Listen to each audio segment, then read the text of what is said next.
వాగర్ధావివ సంతుష్టౌ వాగర్ధ ప్రతిపత్తయే జగతః పితరౌ వందే పార్వతీ పరమేశ్వరం.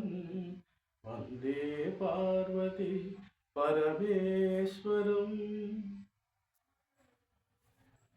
ఇప్పుడు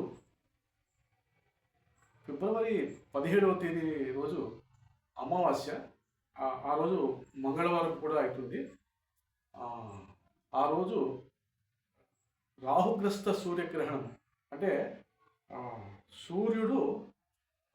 సూర్యునికి భూమికి మధ్యలో చంద్రుడు ప్రవేశించడం ద్వారా తన కక్షలో భూమి చుట్టూ చంద్రుడు తిరుగుతూ ఉంటాడు. పర్టికులర్గా ఒక కక్షను ఆధారంగా చేసుకొని ఒక రూట్ చంద్రుడి యొక్క పరిభ్రమణం జరుగుతుంది భూమి చుట్టూ. సో అదే సమయంలో ఎప్పుడైతే సూర్యుడు, చంద్రుడు, భూమి ఒకే వరుసలో ఉన్నప్పుడు, ఒకే ప్లేన్ మీద ఉన్నప్పుడు సూర్యగ్రహణము అనేది ఏర్పడుతుంది. అంటే సూర్యుని యొక్క వెలుగు పూర్తిగా భూమికి చేరదు. సో సూర్యుడి యొక్క వెలుగు ప్రసరిస్తూ ఒకే తలంపై సూర్యుడు, చంద్రుడు, భూమి ఉన్నప్పుడు సూర్యుని యొక్క వెలుగు చంద్రుని మీద ప్రసరించడం జరుగుతుంది. తద్వారా చంద్రుని యొక్క నీడ భూమిపైన పడడం జరుగుతుంది. సో దాన్ని అటువంటి అంటే చంద్రుని యొక్క కక్షలో చంద్రుడు భూమి చుట్టూ పరిభ్రమిస్తున్న ఈ కక్షలో చంద్రుడు ఎక్కడైతే చంద్రుడికి సంబంధించిన ఉత్తర ఖండన బిందువు, దక్షిణ ఖండన బిందువు, ఇవి రాహుకేతువులుగా మనము గుర్తించడం జరుగుతుంది. రాహుకేతువుల యొక్క ఉనికి మనకి ఇక్కడ తెలుస్తుంది అన్నమాట. సో ఈ ఖండన బిందువులు చంద్రుని యొక్క కక్ష, సూర్యుని యొక్క వెలుగు ఎక్కడైతే వెలుగు చంద్రుడి మీద పడుతుందో ఆ స్థానంలో ఉత్తర ఖండన బిందువు రాహువు, దక్షిణ వైపు ఉన్న ఖండన బిందువు కేతు గ్రహము. సో ఇది ఈ విధంగా ఉంటుంది. ఇప్పుడు రాబోయేది 2026 ఫిబ్రవరి 17వ తేదీన అమావాస్య రోజు, మంగళవారం రోజు రాహుగ్రస్త సూర్యగ్రహణము కలగబోతూ ఉంది. దీనికి సంబంధించిన వివరాలు: సూర్యుడు మామూలుగా కొన్ని ప్రత్యేకమైన కారకత్వాలు కలిగి ఉంటాడు. పితృకారకత్వాలు అంటే తండ్రికి సంబంధించిన విషయాలు, వారి వంశ ప్రతిష్ట, దీనికి సంబంధించిన విషయాలు. నేత్రకారకుడు, అలాగే నేత్రకారకుడు అంటే కంటికి సంబంధించిన విషయాలు కూడా సూర్యుడు కారకత్వాలు కలిగి ఉంటాడు. దాంతోపాటు ప్రభుత్వ కారకత్వాలు, అధికారము, హోదా, ఇటువంటి విషయాలు. దాంతోపాటు సూర్యుడు ఆత్మకారకుడు. అంటే ఆత్మకారకుడు అంటారు అంటే మన ఇన్నర్ సెన్స్, మన అంతర్ముఖంగా మన మన మనోభావాలు ఏవైతే ఉంటాయో దాన్ని ఆత్మకారకత్వం అంటారు. అంటే మనము బయటికి బహిర్గతం చేయకుండా మన మనసులోనే కొన్ని విషయాలకు ఏదైనా మనం కలిగి ఉంటాము, కొన్ని అభిప్రాయాలు కలిగి ఉంటాం. అంటే అటువంటి విషయాలను ఆత్మకారకత్వాలు అంటారు. అంటే ఇన్నర్ సెన్స్ అంటారు. దానికి సంబంధించిన విషయాలకు సూర్యుడు కారకత్వాలు కలిగి ఉంటాడు. సో ఇటువంటి విషయాలకు సంబంధించి ఏదైనా ఇబ్బందులు ఉంటే, అంటే జాతక చక్రంలో సూర్యుని యొక్క స్థితి సరిగా లేనప్పుడు, వ్యక్తిగత జాతక చక్రంలో ఈ గ్రహణము ఏర్పడిన సమయం నుంచి గ్రహణం విడిచే సమయం వరకు సూర్యాష్టకం కానీ, సూర్యనారాయణ స్తోత్ర పారాయణం చేయడం ద్వారా లేదా వినడం ద్వారా కానీ ఈ ఇందాక చెప్పిన దోషాలు ఏమైనా ఉంటే నివారణ అయ్యే మార్గం చాలా వరకు ఉంటుంది. అంటే ఈ జాతక చక్రంలో, వ్యక్తిగత జాతక చక్రంలో ఒకవేళ సూర్యుడు 15 రాశుల్లో ఉంటూ రాహుగ్రస్తుడైనప్పుడు, అంటే సూర్యుడికి చేరువలు అదే రాశిలో సూర్యుడు ఏ రాశిలో ఉంటాడో అదే రాశిలో రాహుగ్రహంతో యుతి కలిగినప్పుడు, అంటే కలిసి ఉన్నప్పుడు రాహు గ్రహంతో ఈ సూర్యుడికి సంబంధించిన కారకత్వాలు, పితృకారకత్వాలు, ప్రభుత్వ కారకుడు సూర్యుడు. ప్రభుత్వం సర్వలోకానం త్వం సూర్యం ప్రణమామ్యమ అనే స్తోత్రం ఉంది. సో ప్రభుత్వ సంబంధించిన కార్యక్రమాలు, అధికారము, కీర్తి ప్రతిష్టకు సంబంధించిన విషయాలు, తర్వాత సంతానానికి సంబంధించిన విషయాలు. కొన్ని సందర్భాల్లో సూర్యుడికి ఆరోగ్యం అంటే జనరల్ హెల్త్ అంటారు, సాధారణ ఆరోగ్యం కూడా సూర్యుడు సూచిస్తాడు. సో ఇటువంటి విషయాలు ఏదైనా రాహు గ్రస్తుడైనప్పుడు సూర్యుడు ఇటువంటి విషయాలు ఏ స్థానంలో సూర్యుడు బలహీనంగా ఉండడం జరిగితే అక్కడ రాహు కలిసినప్పుడు ఆ సూర్యుడికి సంబంధించిన ఆ కారకత్వాలు లోపిస్తాయి. ఇప్పుడు 4వ స్థానంలో సూర్యుడు ఉండి అక్కడ రాహుతో కలిసి ఉంటే హృదయ సంబంధించిన వ్యాధులతో బాధపడతారు. ఇంటి గృహ పరిస్థితులు కూడా, ఇంటికి సంబంధించిన విషయాలు కూడా సరిగా చాలా ఇబ్బందులు పడుతూ ఉంటారు. అదేవిధంగా ఏదైనా భూమికి సంబంధించిన ల్యాండ్ సంబంధించిన తగాదాలు, ఇటువంటి విషయాలు కూడా ఇబ్బందులు పడుతూ ఉంటారు 4వ స్థానంలో సూర్యుడు రాహుగ్రస్తుడు అయితే. అదేవిధంగా ఆ స్థానాన్ని బట్టి ఇప్పుడు సూర్యుడు తులారాశిలో ఉన్నప్పుడు అది 10వ స్థానం అయితే, సపోజ్ మకర లగ్నంలో జన్మించిన వారికి 10వ స్థానము తులారాశి అవుతుంది. అక్కడ సూర్యుడు సప్తమాధిపతి, సూర్యుడు అష్టమాధిపతిగా ఉంటూ మకర లగ్నంలో జన్మించిన వారికి తులారాశిలో సూర్యుడు నీచ స్థితిలో ఉంటాడు. అంటే సూర్యుడు యొక్క కారకత్వాలు బలహీనంగా ఉంటాయి. అంటే ఈ కంటికి సంబంధించిన వ్యాధులు కానీ, పితృకారకత్వాలు, ప్రభుత్వ కారకత్వాలు, ఆత్మకారకుడు ఉంటారు. అంటే ఆత్మనిర్వృత భావం కలిగి ఉండడము, అంటే మనోబలము, సెల్ఫ్ కాన్ఫిడెన్స్ కొద్దిగా లోపిస్తాయి సూర్యుడు నీచ స్థితిలో ఉన్నప్పుడు. ఇటువంటి విషయాల్లోనూ నెక్స్ట్ ఏదైనా ప్రమోషన్స్, వృత్తి ఉద్యోగాల్లో ఏదైనా ఎదుగుదలకు సంబంధించిన విషయాలను, ఇవన్నీ వీటి విషయాల్లో రాహుతో కలిసినప్పుడు అవన్నీ భంగపడతాయి. అంటే ఆ విషయాల్లో వారు చాలా ఇబ్బందులు ఫేస్ చేయాల్సి వస్తుంది. సో వీటిని మనము కొంతవరకు అరికట్టడానికి, ఆ దోషాలు పోగొట్టుకోవడానికి సూర్యగ్రహణము ప్రారంభమైన సమయం నుంచి గ్రహణము రాహుగ్రస్త సూర్యగ్రహణం అంటే రాహు సూర్యుడిని గ్రహించడము. అంటే కొంతకాలము రాహువు యొక్క మ్యాజిక్ పవర్, అంటే ఒక తెలియని మాయాశక్తికి సూర్యుడు లోన కావడం జరుగుతుంది. అది కొంతకాలం తర్వాత తిరిగి మళ్ళీ ఉదయించడం జరుగుతుంది. సూర్యుడు అక్కడ కనిపించకపోవచ్చు. అంటే కొన్ని దేశాల్లో ఈ గ్రహణం కనపడుతుంది, ప్రస్తుతము భారతదేశంలో అయితే ఈ గ్రహణము కనిపించకపోవచ్చు. అయినా కూడా మనకు ఇండియాలో మనకి సూర్యగ్రహణం లేదు, మనకి సంబంధం లేదులే అని అనుకునేకి లేదు.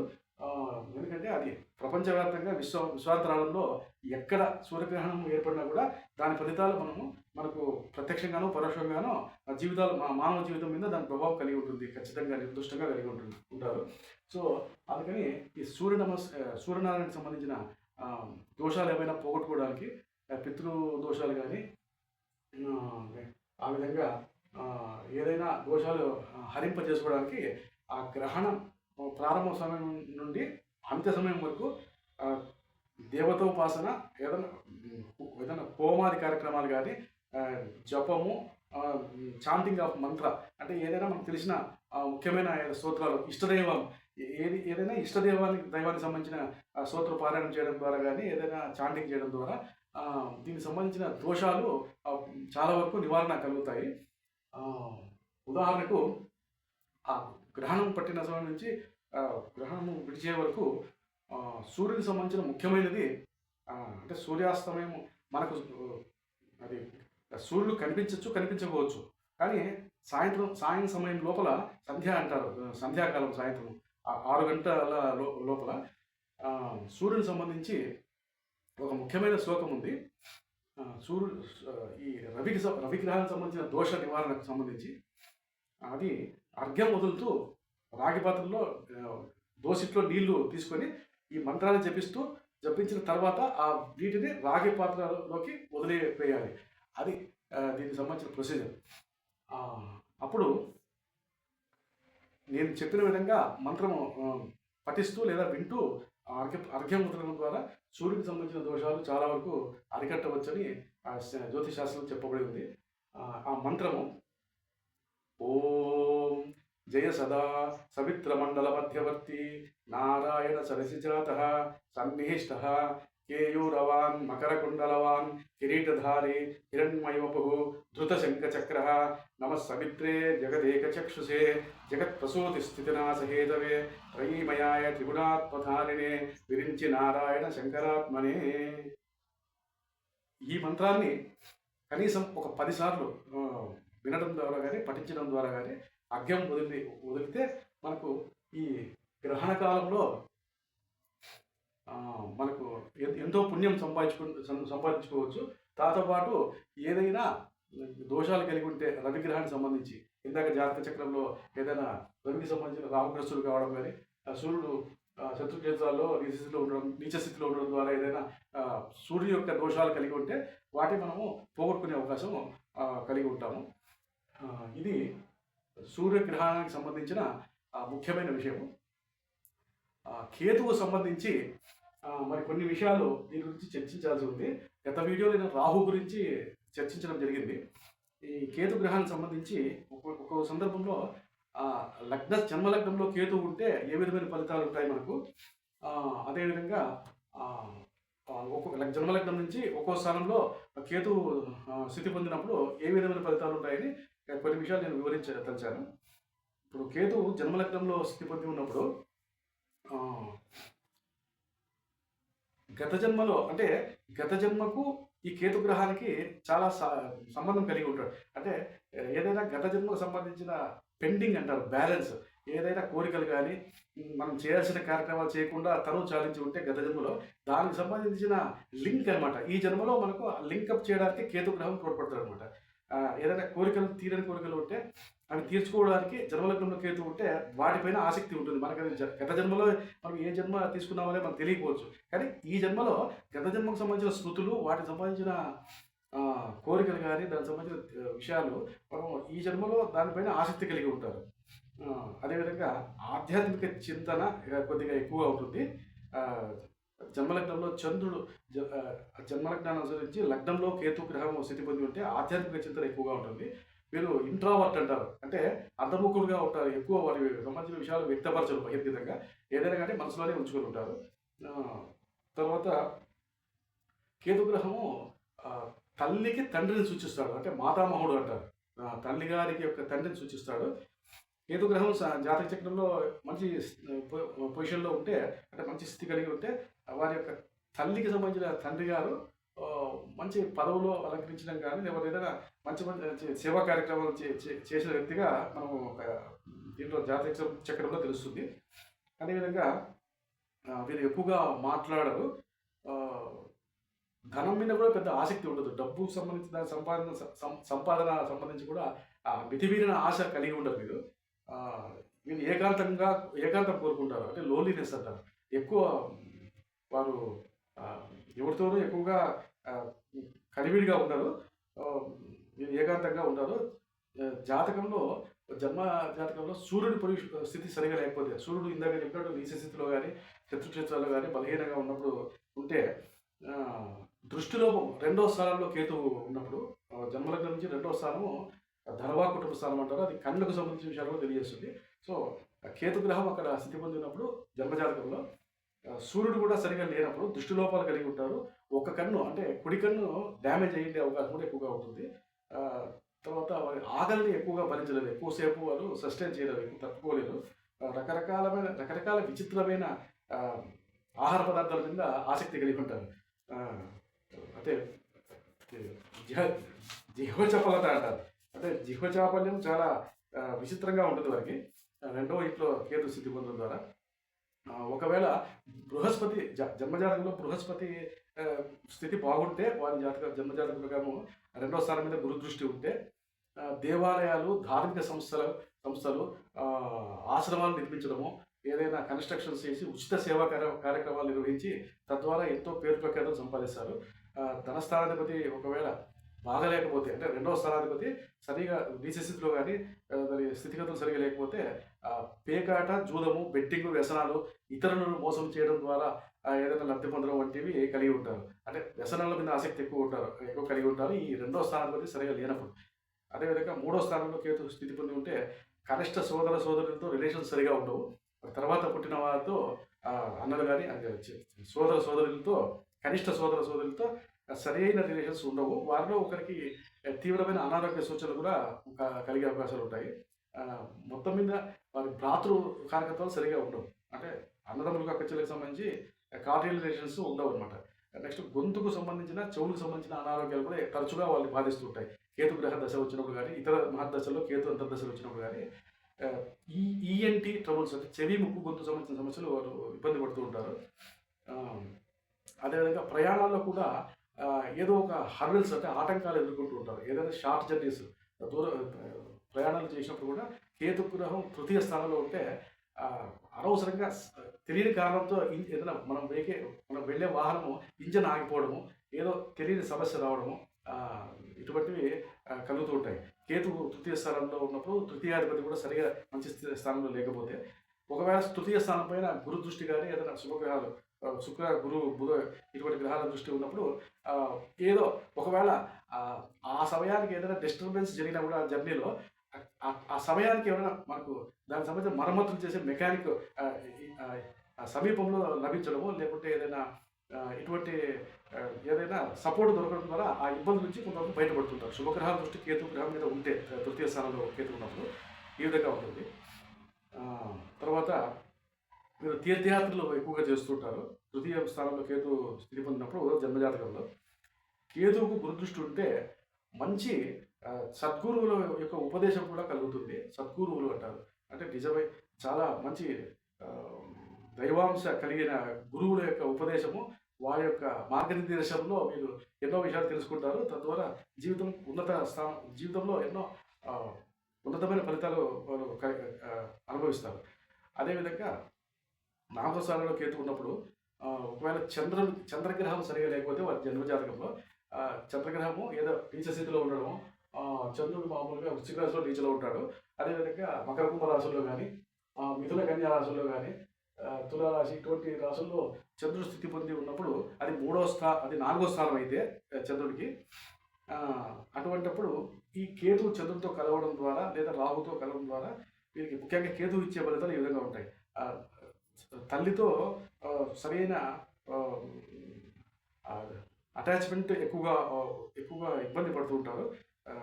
అంటే 4వ స్థానాధిపతి మంచి ప్లేస్లో ఉంటే చంద్రుడు బాగుంటే తల్లికి సంబంధించిన సహాయ సహకారాలు చాలా వరకు జీవితాంతం వాళ్ళు పొందగలుగుతూ ఉంటారు. తల్లికి సంబంధించిన చంద్రుడు జాతక చక్రంలో వ్యక్తిగత జాతక చక్రంలో బాగుంటే ఈ విధంగా ఉంటుంది.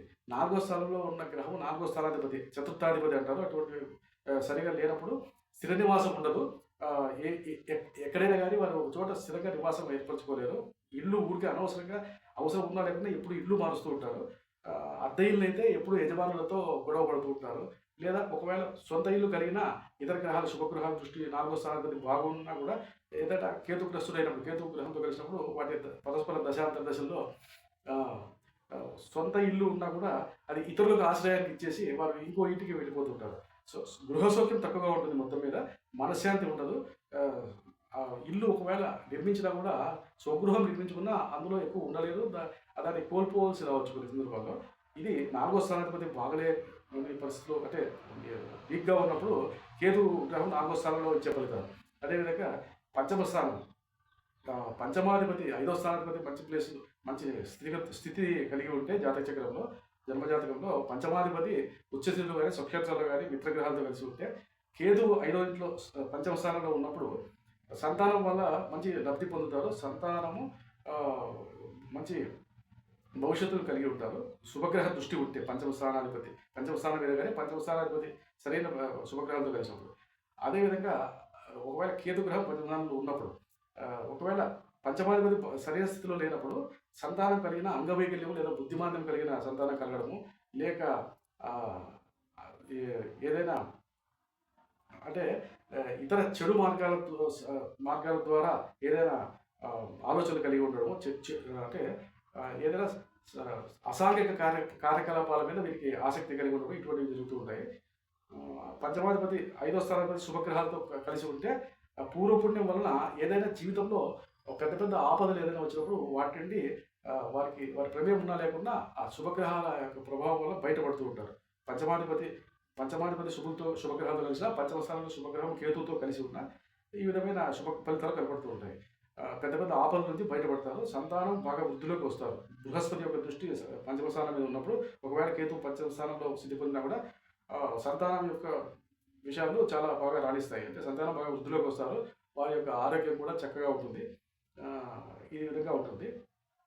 తర్వాత పంచమ స్థానంలో కేతు గ్రహం స్థితి పొంది గురుదృష్టి ఉన్నప్పుడు సద్గురువుల దర్శనము, దేవతా సాక్షాత్ అంటే దైవ దర్శనము, ఏదైనా దైవం మానవ రూపేణ అంటారు.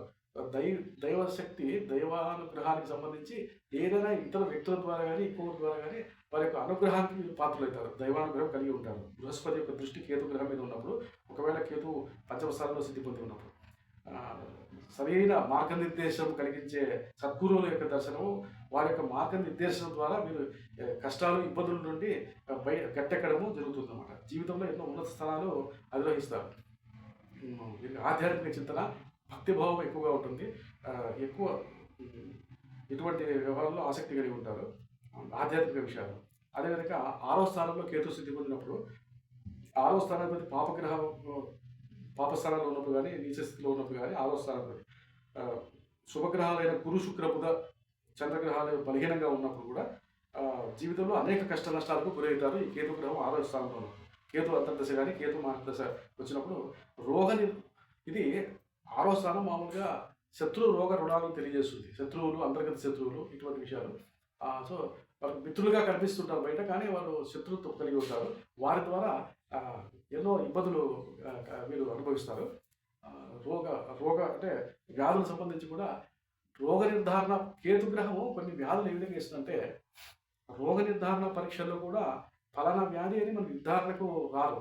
వైద్యులు కూడా, వైద్య శాస్త్రం కూడా అంత చిక్కని కొన్ని రుగ్మతలు కలిగి ఉంటారు వీరు. కేతు గ్రహం 6వ స్థానంలో ఉండడం ద్వారా కేతు మహర్దశ, అంతర్దశలు వచ్చినప్పుడు, ఒకవేళ 6వ స్థానం మీద శుభగ్రహాల దృష్టి లేనప్పుడు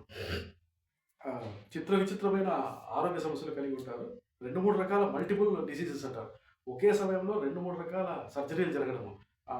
అంటే కొన్ని వ్యాధులు నిర్ధారణ పరీక్షలు కూడా వైద్యులు కూడా కనుక్కోలేకపోతుంటారు.